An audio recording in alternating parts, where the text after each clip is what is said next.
तो बच्चों, हमने इस प्रकार पहली दो वीडियो के अंदर जाना कि प्रस्ताव क्या होता है, निबंध क्या होता है, उसके अंग कौन कौन से होते हैं, उसके प्रकार कितने होते हैं और उसकी भूमिका कैसे तैयार करें।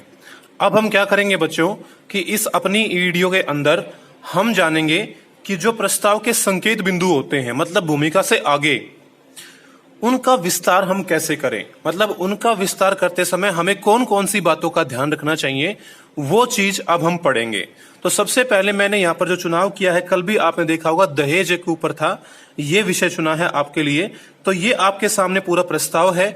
मैं चाहता हूं कि वीडियो को सुनने से पहले एक बार आप वीडियो को रोक करके उसको वहीं पर इसको पढ़ लें ध्यान से, एक बार इसको समझे कि क्या लिखा हुआ है, तभी मेरी बात बहुत अच्छे से आपको समझ में आएगी। तो एक बार वीडियो को रोकें और पहले इसको समझें। तो बेटा, मैं आशा करता हूं कि आपने ये पढ़ा होगा रोक करके वीडियो को। तो अब क्या करें, अब इसको ध्यान से देखें, ठीक है। कल हमने इसकी भूमिका के बारे में बताया था, इसकी नहीं औरों के बारे में बताया था कि हमने उसकी भूमिका तैयार की, विषय पर हम आए। अब क्या करें, जो हमारा पहला संकेत बिंदु जैसे यहाँ पे लिखा हुआ है अर्थ मूल रूप, ठीक है, इसका विस्तार क्या कैसे करें। तो इसके विस्तार के लिए मैं क्या करता हूं, वीडियो को थोड़ा स्क्रीन को थोड़ा बड़ा कर देता हूं, देखना एक बार। तो देखो बेटा, मैंने इसको बड़ा कर दिया। सबसे पहला है हमारा अर्थ, मतलब जो दहेज प्रथा है उसका अर्थ क्या होता है। तो हमें क्या करना है, सबसे पहली बात तो यही ध्यान रखनी है कि प्रत्येक संकेत में जो बिंदु है उसको ध्यान से पढ़ना है, उसको समझना है कि ये जानना क्या चाह रहा है कि दहेज जो है उसका अर्थ क्या है। तो पहले सोचे विचारे ढंग से। अगला है मूल रूप, कि दहेज जो अपने मूल रूप में थी, इसका प्राचीन जो इतिहास रहा है वो क्या रहा है, उस तक पहुंचिए। वर्तमान में सामाजिक बुराई, इसके बारे में ढंग से सोचिए, पहले विचारिए और फिर क्या करें, इसको समझे कि ये जानना क्या चाह रहा है, और फिर क्या करें, उसका विस्तार करें। और जब इन सब का विस्तार करें तो हमारे निबंध से उसका मतलब जुड़ाव जो है बना रहना चाहिए। ये नहीं कि यहां पर हो तो दीपावली और हम गा रहे हैं होली की बात, नहीं, बिल्कुल नहीं। कई बच्चे क्या करते हैं, उनको संकेत बिंदु समझ में नहीं आते कि आखिर ये संकेत बिंदु किस विषय में। जैसे इसमें ये मूल रूप, कई बच्चों को समझ में नहीं आएगा मूल रूप क्या होता है, दहेज का मूल रूप क्या है। तो वो क्या करेंगे, अपने दिमाग से अपने खुद के आधार पर इस मूल रूप का एक अर्थ निकाल लेंगे और फिर क्या करेंगे, जो अर्थ उन्होंने निकाला उसी के आधार पर अपने प्रस्ताव का विस्तार करते जाएंगे, जो कि बिल्कुल गलत हो जाएगा। तो इसलिए मैं कह रहा हूं कि पहले आराम से बैठ के समझें कि ये जानना क्या चाह रहा है, इसका मतलब क्या है, ठीक है। तो सबसे पहली बात तो यही है। और कुल मिलाकर हमारा जो जुड़ाव है वो मुख्य विषय से, जैसे इसमें दहेज है तो उससे हमारा जुड़ाव पूरी तरह से बना रहे, हम उससे भटके नहीं किसी तरह से। तो सबसे पहली बात तो हमें यही ध्यान रखना चाहिए। तो अब हम देखते हैं, देखो इसने बताया अर्थ क्या होता है। इसने बताया सामान्य रूप से कन्या पक्ष की ओर से वर पक्ष को दान, मतलब लड़की के घर वाले जो लड़के के घर वाले को दान, उपहार या पुरस्कार स्वरूप वस्तु या अर्थ, मतलब पैसे के रूप में जो दिया जाता है उसे दहेज कहा जाता है। तो देखिए इसने बिल्कुल क्लियर किया अर्थ क्या होता है, दहेज किसे कहते हैं। आगे है मूल रूप, कि ये पहले कैसे थी, इसका शुरुआत कैसे हुई। दहेज प्रथा का मूल स्रोत क्या है, यह कहना तो कठिन है, लेकिन यह प्रथा भारत में किसी न किसी रूप में विद्यमान अवश्य रही है। भारत में वैदिक काल से यह प्रथा प्रचलित थी। वैदिक काल देखिए कितने पुराने हैं हमारे वेद, तब से यह प्रथा प्रचलित है। तुलसीदास के रामचरितमानस में भी जनक द्वारा अपनी पुत्री सीता को दहेज प्रदान करने का वर्णन आता है। तो बच्चों, आपने देखा कि इसने बताया कि दहेज का मूल रूप क्या है, मतलब उसने अपने संकेत बिंदु का पूर्ण विस्तार किया।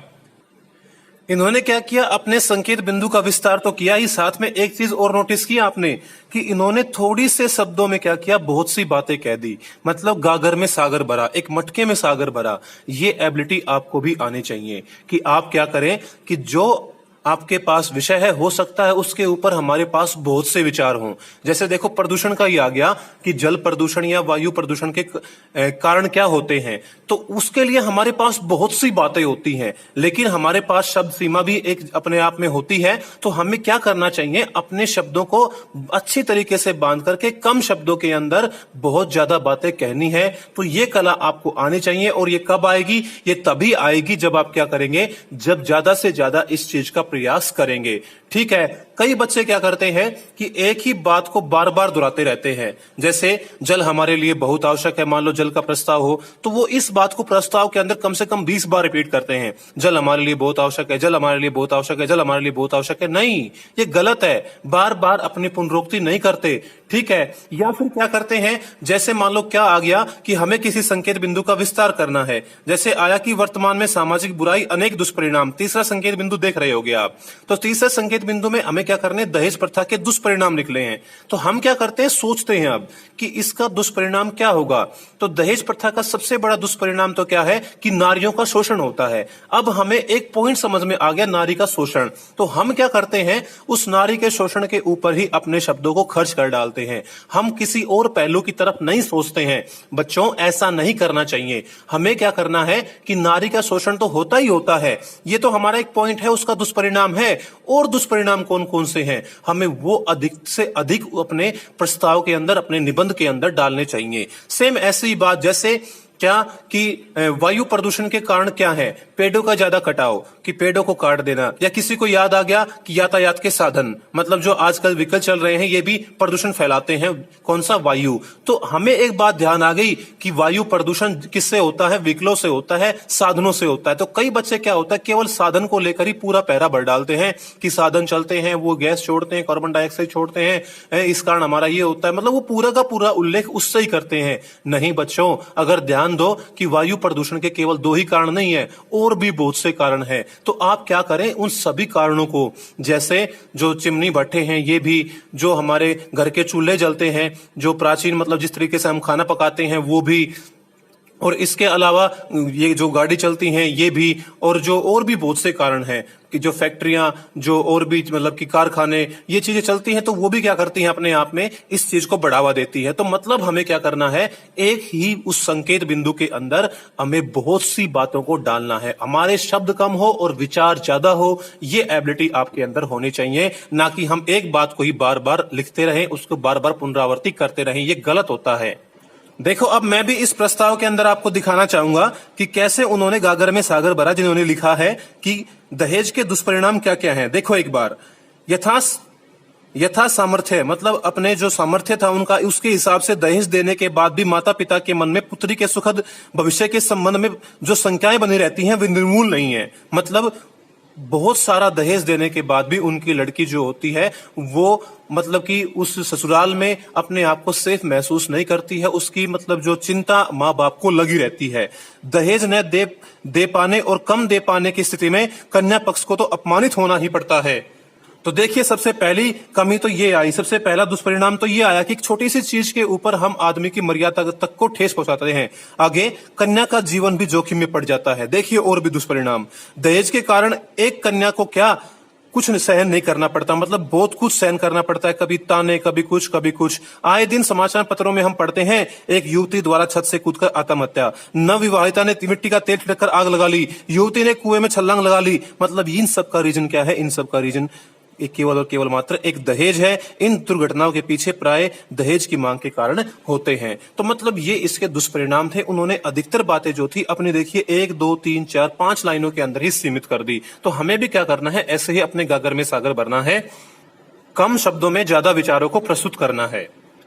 अब अगली ध्यान रखने योग्य बात, जब हम प्रस्ताव का विस्तार कर रहे हो तो बच्चों ध्यान दो कि जब हम किसी संकेत बिंदु का विस्तार करते हो, मान लो ये है अनेक दुष्परिणाम, सरकार द्वारा अनेक उपाय, कि सरकार क्या उपाय कर रही है इस दहेज को खत्म करने के लिए, दहेज प्रथा को खत्म करने के लिए वो कौन कौन से कदम उठा रही है। तो हम क्या कर सकते हैं, अपनी बात को और प्रभावशाली तरीके से रखने के लिए जो हम बात कर रहे हैं, जिस विषय के संकेत बिंदु का विस्तार कर रहे हैं, उसको मतलब और भी आकर्षित बनाने के लिए उस बात से संबंधित, उस विचार से संबंधित कोई दोहा, कोई विचार, कोई नारा, लोकोक्ति या किसी महान व्यक्ति का कथन हम उसके अंदर डाल सकते हैं। इससे क्या होगा, हमारी बात आकर्षक बनेगी और अलग से एक चीज हटके सामने आएगी। और जरूरी नहीं कि जो लोक प्रचलित है उसका ही प्रयोग करें, आप उसका प्रयोग तो कर ही सकते हैं। अगर आप में क्षमता है एक नया नारा बनाने की, नई चीज, नई सोच देने की, तो वो तो और भी जबरदस्त चीज होती है। लेकिन वही बात वो विषय संबंधित होनी चाहिए, वो बिल्कुल सटीक होनी चाहिए। अगर वो बना भी दिया आपने अपने आप और वो गलत हुई, उस विषय के बारे में नहीं हुई, तो हमें हानि भी उठानी पड़ सकती है। लेकिन अगर आप अपने आप उस संबंध में बनाने में सफल होते हैं तो ये जांचकर्ता पर एक विशेष ही प्रभाव डालती है ये चीज। मैं आपको दिखाऊंगा कि कैसे प्रस्तावों के बीच में होता है बहुत से कथन, बहुत से दोहे, बहुत से लोकोक्तियां आती रहती हैं। तो एक बार देखिए, सबसे पहले ये उदाहरण देखिए। हमारा प्रस्ताव है, जो तो को काटा बुए ताही बोवत तू फूल।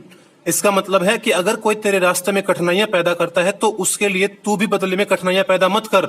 तू क्या कर, उसके बदले उसके रास्ते को साफ कर। मतलब हमें हमेशा आदर्शवाद को, हमेशा अच्छी नीति को बनाए रखना चाहिए, चाहे कोई हमारा कितना ही नुकसान क्यों न कर रहा हो।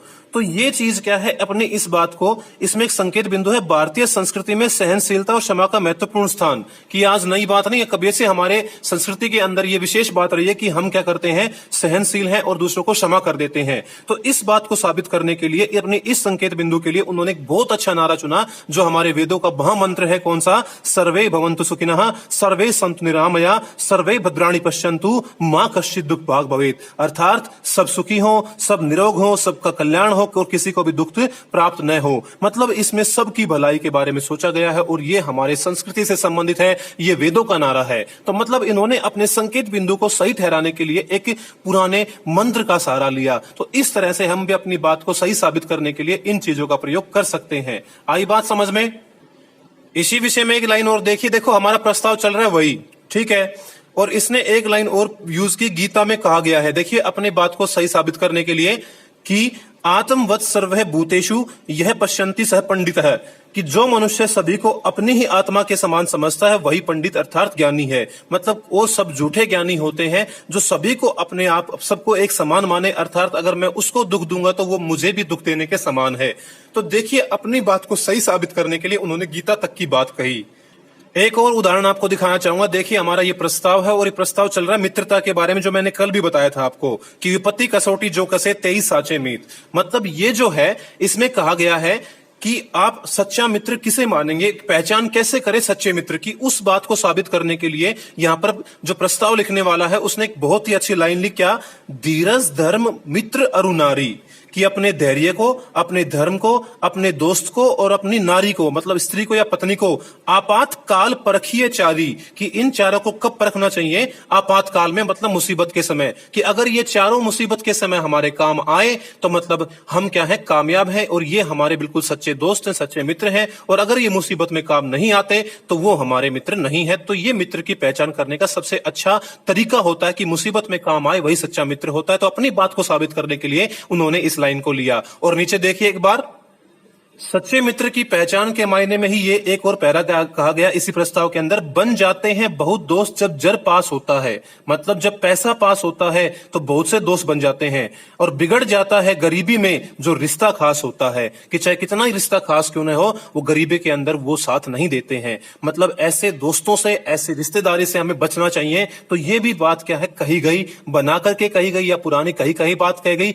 तो इससे क्या हुआ, हमारा प्रस्ताव आकर्षक बना। और देखिए, एक जो है पुरातन, मतलब प्राचीन घटना के आधार पर की कहते हैं कर्ण से बड़ा दोस्त कोई नहीं माना गया। उसको पता चल गया था कि मैं पांडवों का ही बड़ा भाई हूं, लेकिन फिर भी उसने क्या किया, उसने अपने दोस्त दुर्योधन को नहीं छोड़ा। उसको पता था कि दुर्योधन गलत है, लेकिन फिर भी उसने युद्ध के अंदर क्या किया, अपने दोस्त के लिए, जुबान के लिए अपने प्राण तक त्याग दिए। और जब कृष्ण उसको समझा रहा था तो उसने क्या कहा था, मित्रता बड़ा अनमोल रतन, कब इसे तोल सकता है धन, सुरपुर की तो क्या बिसात, मिल जाए अगर बैकुंठ हाथ, कुरुपति के चरणों में धर दूं, दुर्योधन को अर्पित कर दूं। ये बात है महादानी कर्ण की।